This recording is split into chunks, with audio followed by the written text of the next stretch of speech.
DPO terpidana kasus korupsi pengadaan peralatan Laboratorium Pendidikan Universitas Negeri Makassar diringkus tim Kejaksaan Tinggi Sulawesi Selatan bersama tim Kejaksaan Agung dan Kejaksaan Negeri Makassar dengan menggunakan tudung.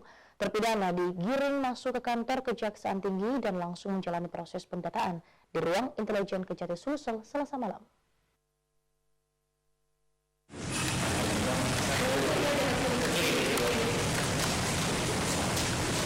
Lisa Lukitawati, terpidana kasus korupsi proyek pengadaan peralatan Laboratorium Pendidikan pada Fakultas Ilmu Keolahragaan Universitas Negeri Makassar tahun anggaran 2012, diringkus tim Kejaksaan Tinggi Sulawesi Selatan bersama tim Kejaksaan Agung dan Kejaksaan Negeri Makassar. Wanita berusia 44 tahun ini ditangkap di Jalan Manyar 2, Bintaro Jaya Sektor 1, Jakarta Selatan, Senin 4 Januari 2021, sekitar pukul 17.30 waktu Indonesia Barat, setelah buron selama 2 tahun dari Kejaksaan Negeri Makassar. Penangkapan terpidana kasus pengadaan laboratorium FIK UNM ini dengan kerugian keuangan negara sebesar 22,4 miliar rupiah berdasarkan putusan Mahkamah Agung tertanggal 29 Juli 2019 dan surat perintah eksekusi P48. Wakil Kepala Kejaksaan Tinggi Sulsel Rizal Nurul Fitri mengatakan bahwa terpidana ditangkap di tempat persembunyian di Jakarta, lalu dibawa ke Makassar untuk dieksekusi di Lembaga Kemasyarakatan Perempuan Bolangi, Kabupaten Goa. Wakajati Sulsel menerangkan bahwa terdakwa dalam kasus korupsi memiliki peran sebagai rekanan pada pelaksanaan pengadaan laboratorium FIK UNM tahun 2012 silam.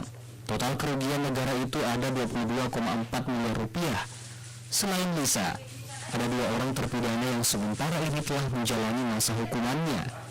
Lisa ini mendapatkan hukuman penjara selama 7 tahun dan denda 200 juta rupiah serta membayar uang pengganti sebesar 8,9 miliar rupiah. Peranan dia ini adalah rekanan dalam pelaksanaan pengadaan laboratorium pendidikan pada Fakultas Ilmu Keolahragaan Universitas Negeri Makassar tahun 2012. Berapa total kerugian negara itu jumlahnya ada 22 miliar lebih.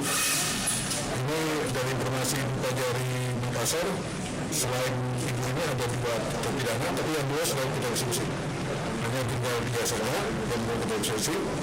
Sedangkan terkait dengan terpidana ini, dia dihukum penjara selama 7 tahun dan membayar denda 200 juta dan membayar pengganti besarnya 8,9 miliar.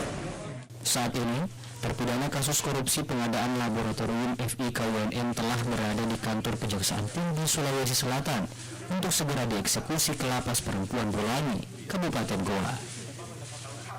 Tim Liputan, Selobes TV.